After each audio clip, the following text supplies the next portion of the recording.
অমৰ সুৰৰ সপোন কবি থনাওজ চামছিং। যেতিয়া এটা মুকুতা সাগৰত হেৰাই যায়, সাগৰৰ ধুমুহাত দিনটো আধাৰ, পাহাৰৰ বুকুত নীৰৱতা বাজে, গীতহীন বতাহত বেদনাই সাজে, অচিন হাহাকাৰ, স্তব্ধ গগন, অসমবাসীৰ হিয়াত নামিছে বেদন।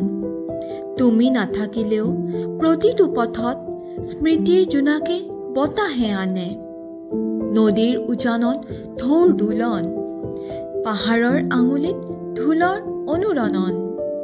তোমাৰ এই গীতত জীয়াই উঠে মাটি, প্ৰাণৰ গানৰ আগুনে বাট দেখুৱাই, হাঁহিৰে গলাই দুখৰ আচল, তোমাৰ কণ্ঠত প্ৰেমৰ মধুৰ কলকল। বিৰোধৰ মাটিত স্বাধীনতাৰ সুৰ, সাহসৰ পাখি তুমি গগনৰ নক্ষত্ৰ।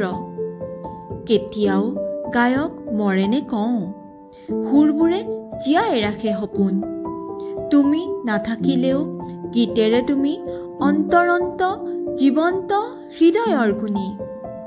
তোমাৰ সুৰ বতাহৰ ছাঁ, গামোচাৰ ৰঙেৰে ৰব নিৰন্তৰ ধা।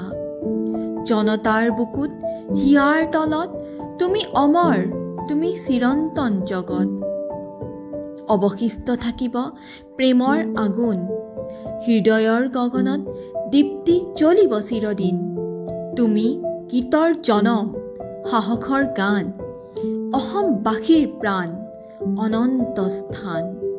জুবিন, তুমি নহয় কেৱল গায়ক, তুমি হিয়াৰ ভাষা, তুমি সময়ৰ সাক্ষ্য। যেতিয়ালৈকে নদী বয়, পৱন বাজে, তোমাৰ সুৰেৰে অসম জীয়াই থাকে।